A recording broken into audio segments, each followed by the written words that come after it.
Yo, what's up guys? Welcome sa aming unang check-up. Hindi namin alam, wala tayong idea kung ilang buwan na ba yung pinagbubuntis mo.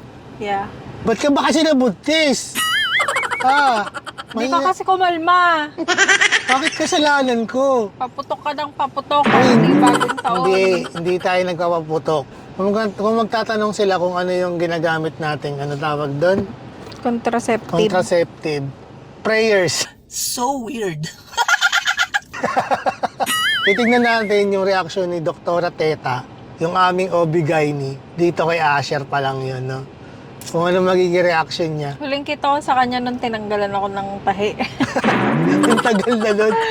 Tapos buntis Tapos ka siya na magugulat naman. yun. Ano, tingin mo ano magiging reaction niya? Baka hindi naman magugulat.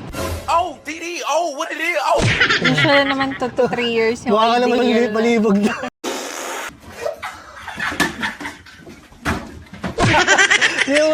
Di na ako nagulat. Mukha namang mahilig itong mag-asawa na to. Sorry. Asher, mag-babe lang ikaw ha. Papacheck up si mami para malaman natin kung ilang buwan na yung kapatid mong baby. Dito kami ngayon sa MDH kung saan...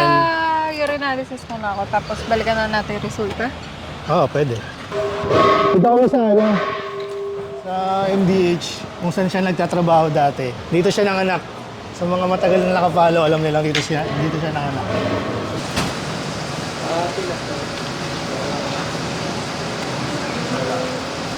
Sa mga hindi nakapanood ng unang video namin, yung sinurprise ako ni Mrs. na pregnancy test siya. Kasi wala talaga kaming idea na mabubuntis siya, no? Hindi po talaga planado to, wala sa plano. So, itong si Asher, yan. Si Asher. Tagal namin pinlano to, sobrang tagal talaga.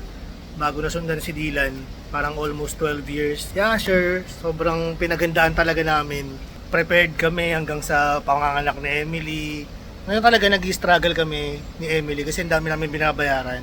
Hindi na siya katulad nung 2 years ago, nung bago mabuo to si Asher or nung nabuntis siya kay Asher, na talagang maganda yung kita ko sa vlog. Pero ang pinagkaiba lang ngayon kasi kung compare mo nun, 2 years ago, wala pa kami sariling bahay noon. Hindi pa fully paid yung kasakyan namin. No? So ngayon marami na nagbago kahit paano. Kinukwento ko sa kanila. Sabi ko nga, nag-struggle ngayon tayo sa financially. Oh, Ano masasabi mo? totoo. Ano mong advantage pag galing ka sa hirap? No? Hindi ka Pagka masyadong Pag naghirap hindi ka ka ulit. masyadong nahihirapan. Hindi mo masyadong dama. Parang normal lang. Parang basic lang to. No? Kaya, malit na bagay. Ngayon, magkasama pa rin tayo.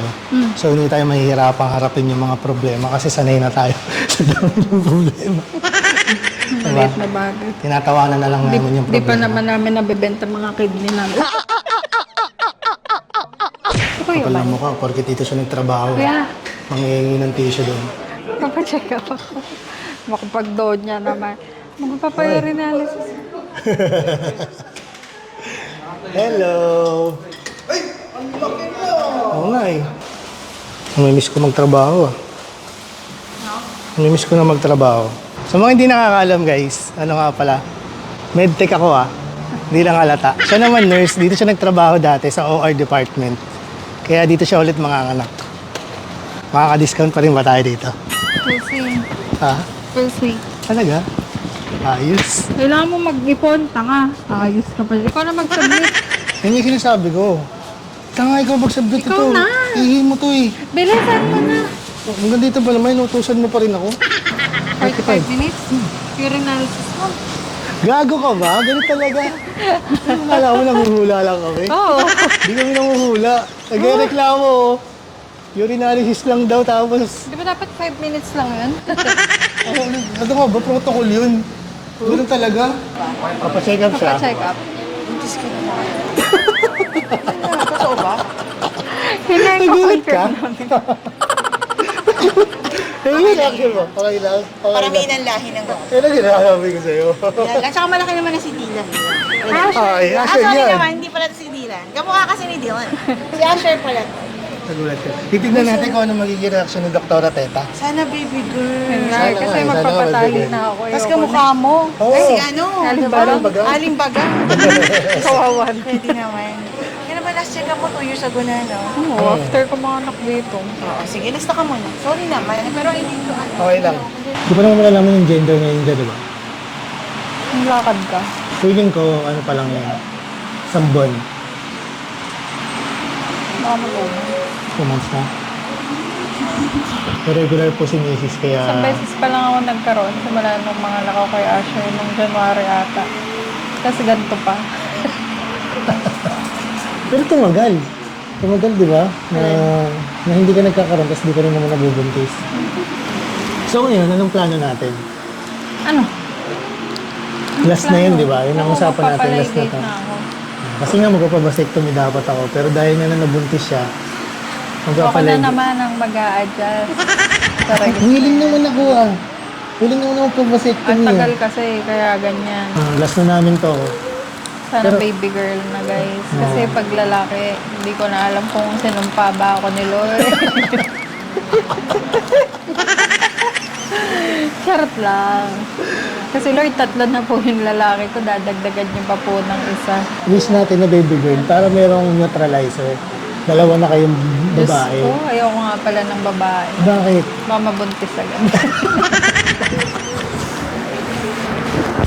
Ang daming- Tango nasa ang paggagabay daming yun. issue. Asa mo nagagabay? So hindi ako naggabayan. Okay po. No, doktora, pwede Ay, mag-vlog. laki na, no? Ay, laki na niyo. Laki Gwapo. na. Guwapo, syempre. Alam na Ang ko gwapo, nagmana. gwapo Siyempre. naman. Siyempre, sa nanay. Basta na.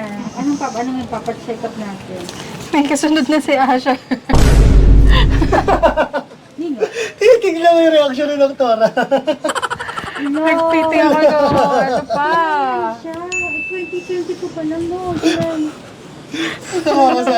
Sabi ko, video namin yung reaction mo. Magtuto pa lang siya sa... Ano pa July. Ako yung nabubuntis ngayon. Yung kasabay ko yung kaibigan niya si Santa Ana. Oo, Hindi na umabot yung vasectomy. Plagado, no? hindi talaga, doktora. Ito na naman tayo. Ano tayo? Ito na naman tayo. Ito na naman tayo.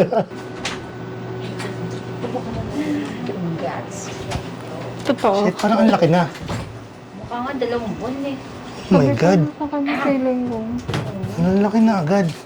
Ba't ganun? Ayan na, teka. Iwalagan lang natin. Medyo mahang. Pero yan siya, oh. Oh, may heartbeat na, oh. Ayan, sumasayaw. Ayan, sumasayaw siya. Dali, ayan, oh. Ang kito, sumasayaw. Oh, sumasayaw-sayaw Ang laki siya, na oh. agad. May mata na siya, oh. Ayan. Wow. Oh. Asher, oh. Kapatid ko. Ano siya, girl siya. Oh my God, seryoso? Hindi, wala pa. Sorry. Nakakita sila. Girl siya, sabi siya. Ay, nagulat ako. Tinatanong niya ka kanina, sabi niya, makikita na kayong gender niya. Sabi ka, di ka nagpapacheck up. Ang tagal na dito. Ano? Buti, gano, kumapit yung baby. Taas lang ng konti, wala ka siguro. Uy, excited siya, excited. Nagwawelga si Asha. Asher, kasi tulog ka ng tulog. Hindi mo ka naman ginagawa ng magulang mo. Pero bakit kasalanan ko? Parang kasalanan ko. Nakabuo ng kapatid mo. Ay, ikaw may kasalanan. Ay, 10 weeks, 1 day, December 5 due date mo, ha? Uy, December. So guys, ito na siya. Ito na si baby. So, nabuo siya nung ano pala, February. Nakalipat na tayo. Hindi pa, tanga. Hindi mo tayo nakalilipat. Hindi mo tayo nakakalipat sa bagong bahay. Akala ko pa naman nabuo siya sa bagong bahay. O, ano pala ngayon? May. O, di March, April, February. Alam mo bakit hindi natin nahalata? Kasi hindi ka pa naglilihi agad eh. Ngayon ka pa lang nag-i-start Hindi ako na naglilihi. Yung nag-aano ng mga Morning pagkain. sickness. Kung wala kang ganun, tapos hindi ka pa naghahanap ng pagkain. Kaya Ba't kaya late na ano? Noong April. nung nalaman na natin na nagpiti ka, tsaka parang lumabas yung mga Sintomas. sintomas mong malala eh. Basta abangan niyo yung mga susunod na vlogs. Abangan niyo yung mga... Kaya ka ganyan. Wala, Feeling mo cute ka dyan. Overall, ito na yung unexpected blessing. Hindi pa kami nag-iisip ng mga pangalan, wala pa kami sa ganun. Basta pag babae pa din, sana matupad na yung Ava namin. Ava talaga. Kung ano man ang maging baby natin ngayon, boy or girl man, Basta magpapalaygate na ako. yun ang sasabihin ko. Last na yan. Pwede No? na daw. Pwede na? Bilisan mo, nagugutom na ako. Alas 3 na, hindi pa tayo nagla-lunch. Oo nga. Amen. Magpaalam Bye-bye. ka na. Thank you for watching our vlog. Sana subaybayan niyo pa yung journey namin na panibago ngayon. Bye!